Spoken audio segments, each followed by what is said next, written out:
I'm Master Chief Mark Hakala. I spent 30 years in the Navy, but I've spent my whole life being intrigued by naval customs, traditions, history, heritage, and uniforms. So I'd like to share some of that enthusiasm with you using some items in my personal collection to get us started. Let's see what's in the sea chest today.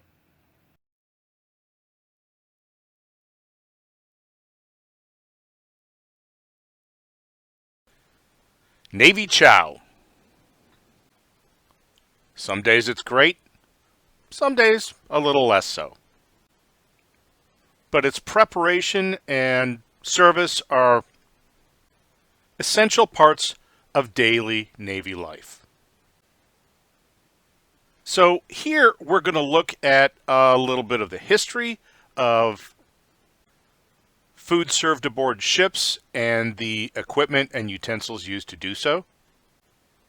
And then we're going to look at 6 different examples of dishes that have come out of Navy cookbooks between 1902 and 1945. So, let's dig in.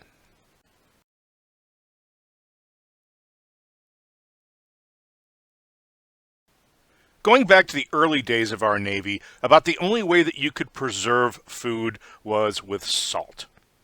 So, salt beef, which was usually referred to by the sailors as salt horse, and salt pork were common daily staples. Bread came in the form of hardtack, or pilot bread as it was called, which was just a simple flour and water biscuit. The ship's crew was organized into messes of anywhere between 8 and 12 people, and each member of the mess, except the petty officers, would have to take it in turn to be the mess cook. They really didn't do too much cooking, but they were responsible for getting all the food for their mess, bringing it back to their messmates, and serving it. So going back to the reminiscences of Herman Melville back in the 1840s, Melville describes the use of the giant kettles called coppers, continued to be called coppers long after they were made of it, and how they were used. He describes the coffee being boiled and decanted off in buckets full. The cooks of the messes march up with their salt beef for dinner, strung upon strings and tallied with labels, all of which are plunged together into the same coppers, and there boiled. When, upon the beef being fished out with a huge pitchfork, the water for the evening's tea is poured in, which consequently possesses a flavor not unlike that of shank soup. So each mess had its allotted piece of salt beef. It was tagged so you could tell which one belonged to which mess. And then typically it would be divided out while people were sitting on the deck, and they'd eat their meal that way. Later in the 1800s, you get the advent of canning, so you find some different options: canned corned beef, bully beef, as well as canned vegetables. These provided some additional variety to the diet.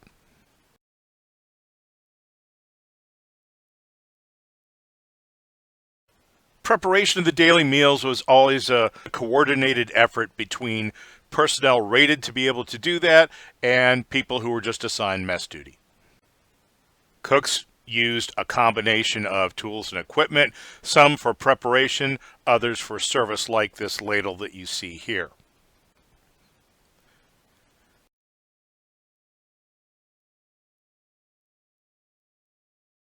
The dining experience aboard ship has always been different depending on the individual sailor's station in life.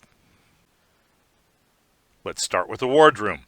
In the wardroom, things definitely look a little bit nicer. Tablecloths, nice china, and perhaps even a more pleasant experience. Here we can see a standard pattern that was around through the World War II period and the decades before and after as well. All the pieces had a foul anchor and a blue rim, and the set consisted of a number of different pieces: a dinner plate, a dessert plate, a bread plate, a saucer, a cup, a couple different kinds of coffee cups actually, but all in the same motif. For more formal dining, you had a pattern that was a little bit nicer. This one you see here has a gold rim as well as a gold Department of the Navy seal on the edge.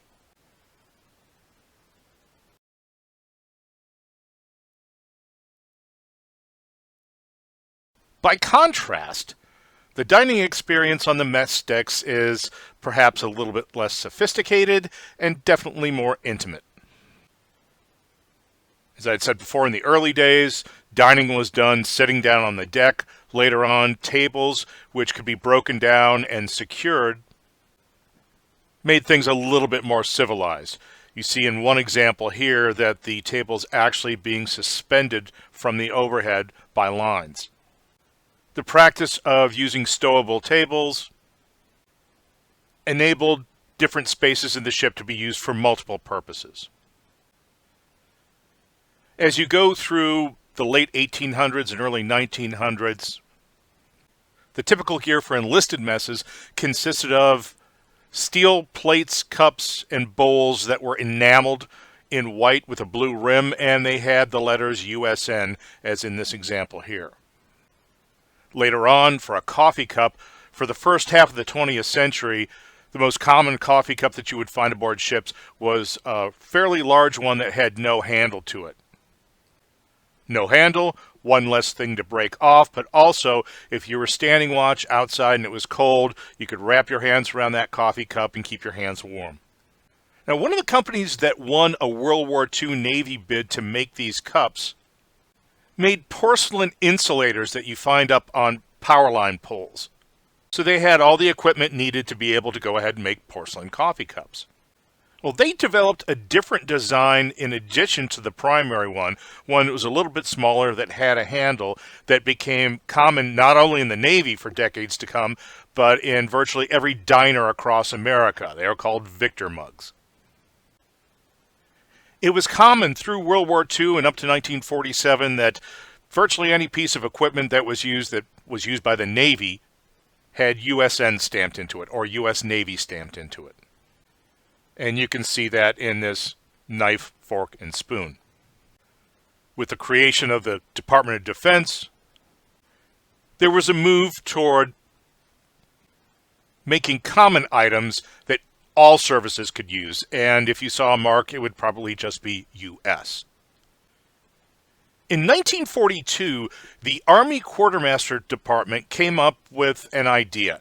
They would use a steel tray plated with chrome that had 6 compartments. This would, in effect, take the place of both a tray and a plate, or several plates, to be able to carry an individual's meal. So it cut down on washing, and it definitely cut down on breakage. The Navy immediately adopted the exact same pattern, and as you can see on the back of this particular tray here, this one is stamped USN, so this is a World War II tray. This remained in use for decades, and eventually they shifted to making plastic ones, probably a little cheaper. Now, there were times and places where you would find china, typically if there was a recreation section for a particular activity, sort of the forerunner of MWR.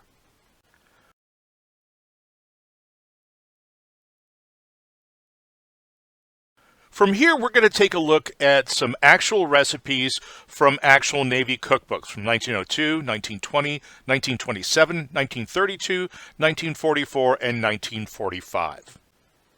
I prepared a recipe from each, trying to stick to the actual recipe as closely as possible, which sometimes is a challenge because some of the ingredients they used then are not available in the exact same format.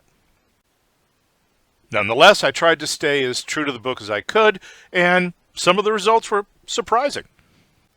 So, let's jump in.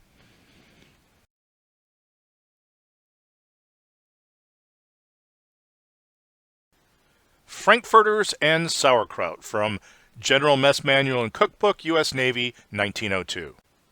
Boil 60 pounds of frankfurters for 15 minutes. Wash 7 gallons of sauerkraut in cold water and place in covered pot with 1 gallon water, adding 2 pounds of dried apples and 1 pound of beef dripping. Boil for 30 minutes and season with pepper. Okay, here goes with frankfurters and sauerkraut. Tasty, quite tasty. I actually grabbed a roll and put it in there, so doing it just like regular hot dog, but with the mustard and the sauerkraut, it's fantastic.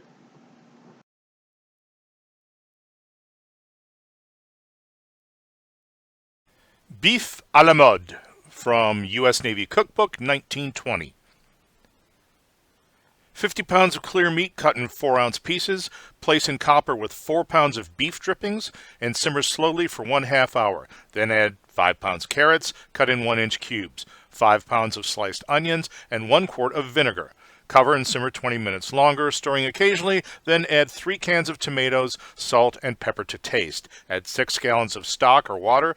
Simmer 15 minutes. Thicken with 2 or 3 pounds of flour thickening and serve with boiled peeled potatoes.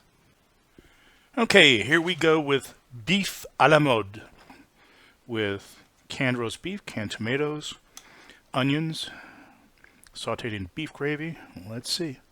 It's not bad. It's not bad. One of the things that was an unusual ingredient was vinegar, and I think that gave a little brightness to it. The beef is in chunks, it's in cubes, and actually works quite well with tomatoes. You could put this over pasta. The cookbook says to put it over roasted potatoes, but I'm just doing it straight up. Really not bad. Not bad at all. You know, I'm genuinely surprised by this dish. With each bite, it tastes better and better. The combination of the tomatoes, the onions, the beef, and that just little hit of vinegar really, really marries nicely. And if I got this on the mess decks, I would not be complaining.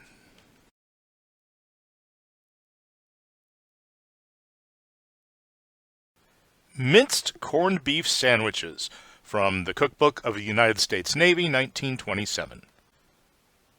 Put 12 pounds of canned corned beef through the meat chopper with 1 pound pickles. When ground, season with a little pepper and spread over slices of buttered bread for sandwiches. Here we go, minced corned beef sandwiches. The pickle really makes a difference. I mean, if you've ever had canned corned beef, it's not necessarily the most pleasant thing in the world. But grinding up the corned beef with pickle, first of all, it makes it smooth, kind of like a sandwich spread. But also the pickle, the acid from the pickle kind of counteracts some of the fattiness of the corned beef. So yeah, works quite well.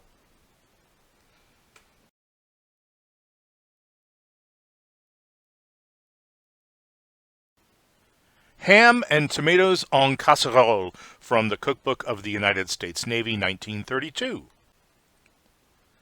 55 pounds ham, 6 pounds tomatoes canned, 1 pound celery, 1 gallon stock, 2 pounds onions, 2 pounds peppers, salt and pepper to taste.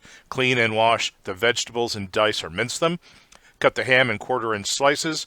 Place in baking pans 1 layer of ham and a layer of minced vegetables. Repeat until all the pans are filled. Pour over the stock, well seasoned. Place in the oven and let cook about 1/2 hour or until the ham is thoroughly cooked. Okay, ham and tomato en casserole. This has a combination of onions and celery, tomatoes, and ham, and they're done in a layer of ham and then a layer of vegetables. So basically the way you would put together a lasagna. And then it's covered with beef stock and cooked at 350 for half an hour.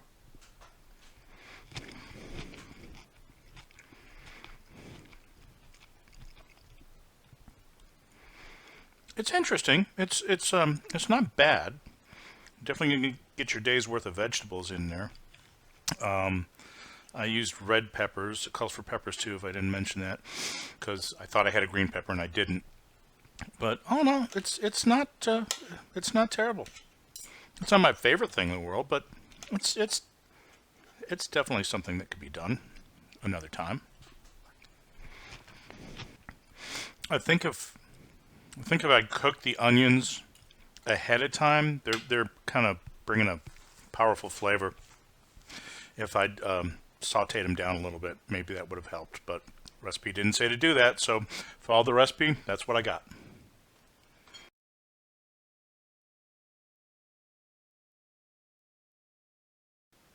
Fried chicken, Maryland style.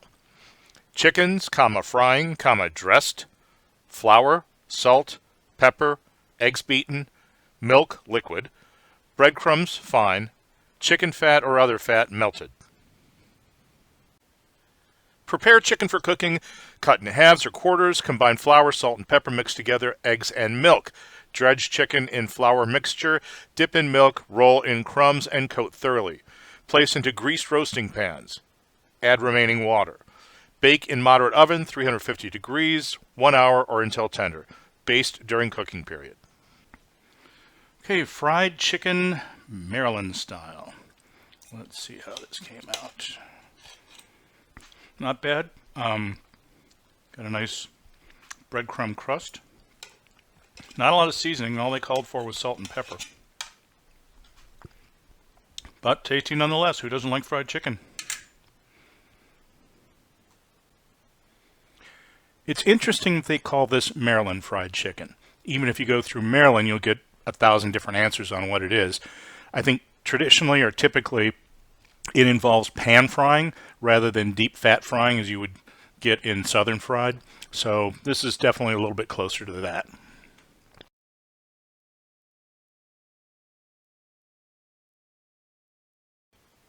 And now the pièce de résistance, creamed sliced dried beef from the cookbook of the United States Navy, 1945.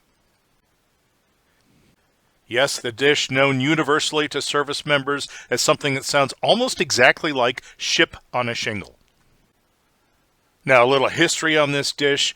It shows up in Army cookbooks around 1916. There might have been some other ones that take it back a little bit further than that. The first time it shows up in a Navy cookbook is in 1927. They continue to call it creamed sliced dried beef. However, in this 1945 volume, where they show a plan for weekly menus, they refer to it as creamed chipped beef. And creamed chipped beef on toast is how the Army always knew it.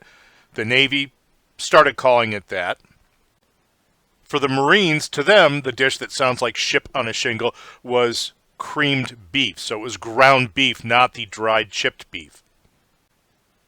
So this recipe calls for beef dried sliced 7 pounds, milk 5 gallons, fat melted 1 quart, flour 2.5 quarts, pepper 1 3/4 tablespoons, bread toasted 100 slices.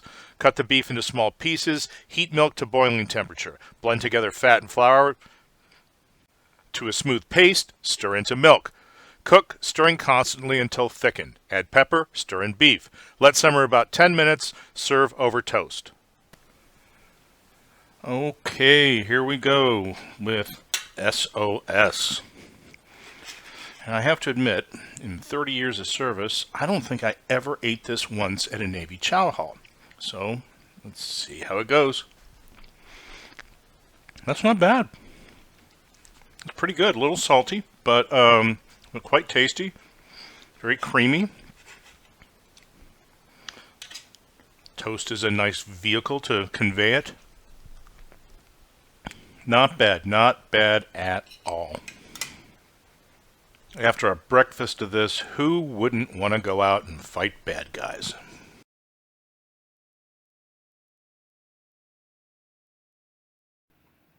Check back soon for more content. Thanks for watching.